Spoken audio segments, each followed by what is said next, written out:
Hello students, जैसा आप लोग देख रहे हैं आज हम लोग डिस्कस करने वाले हैं क्लास 12th केमिस्ट्री का मोस्ट इम्पॉर्टेंट चैप्टर सॉल्यूशन।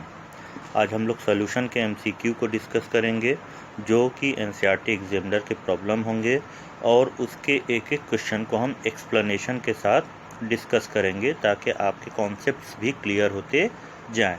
तो चलिए स्टार्ट करते हैं क्वेश्चंस वन बाय वन। तो स्टार्ट करते हैं हम चैप्टर 2 सॉल्यूशन। क्वेश्चन नंबर 1 क्या है? क्वेश्चन नंबर 1 देखते हैं। Question number 1, which of the following units is useful in relating concentration of solution with its vapour pressure. कह रहा है यहाँ पे 4 ऑप्शंस हमको कंसंट्रेशन के दिए हुए हैं। वो क्या क्या है? मोल फ्रैक्शन है, पार्ट्स पर मिलियन है, मास परसेंटेज है और मोलैलिटी है।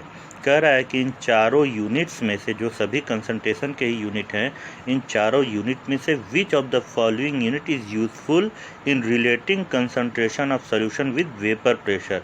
यूनिट तो सारे हैं मगर इसमें वेपर प्रेशर से कौन सा यूनिट जुड़ा हुआ है, यानी वेपर प्रेशर किससे अटैच्ड है। तो बेटा हम लोग जानते हैं कौन सा लॉ बहुत इंपॉर्टेंट लॉ है हमारा, राउल्ट्स लॉ। राउल्ट्स लॉ में अगर आप लोग जानते हो, राउल्ट्स लॉ जो हमारा है मोस्ट इम्पॉर्टेंट लॉ इस चैप्टर का, हमें बहुत अच्छे से इसे लर्न करना चाहिए। ये जो राउल्ट्स लॉ ये कहता है कि vapour pressure of solution is directly proportional to mole fraction, यानी वेपर प्रेशर जो हमारा है वो किसके डायरेक्टली प्रोपोर्शनल होता है? मोल फ्रैक्शन के डायरेक्टली प्रोपोर्शनल होता है। तो मोल फ्रैक्शन यहाँ पर जो आपका ऑप्शन होगा, ऑप्शन नंबर 1 करेक्ट होगा। चलिए नेक्स्ट क्वेश्चन की तरफ बढ़ते हैं। Question number 2, on dissolving sugar in water at room temperature, solution feels cool to touch. Under which of the following cases dissolution of sugar will be most rapid? कह रहा है कि जब शुगर को हम लोग वाटर में डिज़ोल्व करते हैं तो हमें कूल फील होता है, क्योंकि ये प्रोसेस होता है एंडोथर्मिक। कह रहा है कि under which of the following cases dissolution of sugar will be most rapid. बहुत ईजिली हम शुगर को डिसॉल्व कर सकते हैं, किस कंडीशन को हम अप्लाई करके। तो जैसा मैंने अभी आपको कहा कि कूल फीलिंग होने का मतलब है कि प्रोसेस कैसा है, एंडोथर्मिक है, और एंडोथर्मिक प्रोसेस में हम लोग हीट को सप्लाई कर सकते हैं। अब हम लोग ऑप्शंस को देखते हैं। पहला ऑप्शन आपका क्या बोल रहा है? Sugar crystals in cold water. तो कोल्ड वाटर में तो बहुत सॉल्व नहीं होगा। Sugar crystals in hot water, hot water ये कंडीशन सही है कि वाटर हॉट होना चाहिए, बट यहाँ पर क्या लिया गया है? क्रिस्टल लिया गया है। तो क्रिस्टल लिया गया है, एक कंडीशन करेक्ट है, एक कंडीशन आपकी डिसॉल्व तो होगा, बहुत रैपिड नहीं होगा। तीसरी कंडीशन पे आते हैं हम लोग, powdered sugar in cold water. तो यहाँ पे पाउडर्ड शुगर तो सही है बट कोल्ड वाटर सही नहीं है, यानी यहाँ पर जो हमारा इफेक्टिव डिसोल्यूशन है, शुगर पाउडर होना चाहिए और वाटर क्या होना चाहिए? हॉट होना चाहिए, क्योंकि ये एंडोथर्मिक प्रोसेस है, वाटर हॉट होना चाहिए। और शुगर को जितना हम लोग सरफेस एरिया बढ़ाएंगे डिसोल्यूशन उतना ज़्यादा होगा। तो हमारा करेक्ट ऑप्शन होगा option number 4, powdered sugar in hot water. तो क्वेश्चन नंबर 2 का ऑप्शन 4 हम लगाएंगे। चलिए बढ़ते हैं नेक्स्ट क्वेश्चन की तरफ। क्वेश्चन नंबर 3 देखते हैं क्या है। Question number 3, at equilibrium the rate of dissolution of A solid solute in a volatile liquid solvent is. कह रहा है कि हमें कोई सॉलिड मटेरियल लेना है, वो कैसा है? नॉन वोलेटाइल है, यानी वो वेपोराइज नहीं होगा। किस में डिसॉल्व करना है? हमें एक लिक्विड में डिसॉल्व करना है जो क्या है? वोलेटाइल है। ठीक है, ध्यान रखना है हम क्या डिसॉल्व कर रहे हैं? सॉलिड सॉल्यूट को डिसॉल्व कर रहे हैं। किस में डिसॉल्व कर रहे हैं? वोलेटाइल लिक्विड में। अब क्या है हमें इसमें फिल करना? वैकेंट स्पेस में देखते हम। कह रहा है less than the rate of crystallisation, greater than the rate of crystallisation, equal to the rate rate of crystallisation and option number 4 कह रहा है 0। तो इस क्वेश्चन को बहुत अच्छे से हम लोग पढ़ेंगे कि इक्विलिब्रियम पे जो रेट ऑफ डिसोल्यूशन होता है वो इक्वल टू होता है rate of crystallisation. At equilibrium rate of dissolution is equal to rate of crystallisation.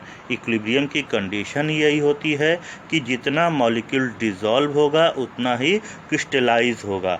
तो rate of dissolution is equal to rate of crystallisation. हम जानते हैं कि इक्विलिब्रियम क्या है, rate of backward reaction is equal to rate of forward reaction, class 11th में हमने पढ़ रखा है। तो यहाँ पर rate of backward reaction equal to rate of forward reaction का मतलब क्या है, डिसोल्यूशन और क्रिस्टलाइजेशन दोनों अपोजिट प्रोसेस हैं। तो यहाँ पर होगा rate of dissolution is equal to rate of crystallisation. तो यहाँ कौन सा ऑप्शन हमारा करेक्ट है इसमें, तो रेट ऑफ डिसोल्यूशन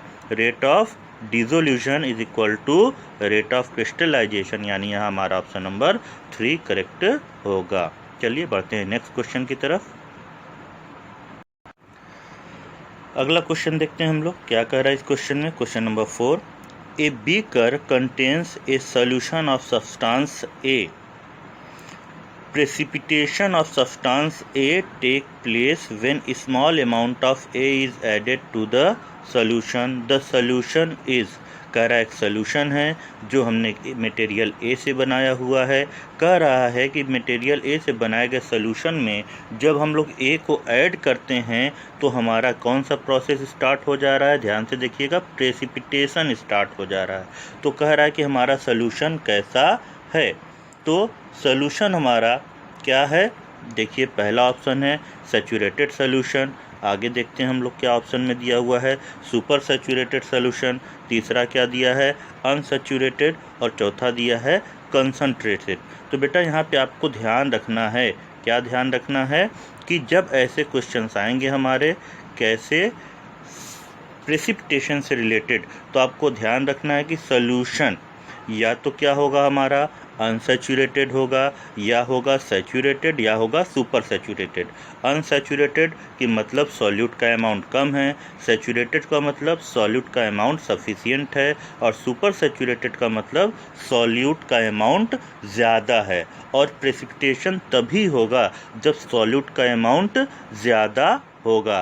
तो इस कंडीशन में यहाँ पर हम लोग कौन सा आंसर लगाएंगे, super saturated solution, option number 2। Super saturated solution के केस में एक्स्ट्रा सॉल्यूट डालने पे वो पीपीटी के फॉर्म में अलग हो जाता है। तो चलिए नेक्स्ट क्वेश्चन की तरफ बढ़ते हैं।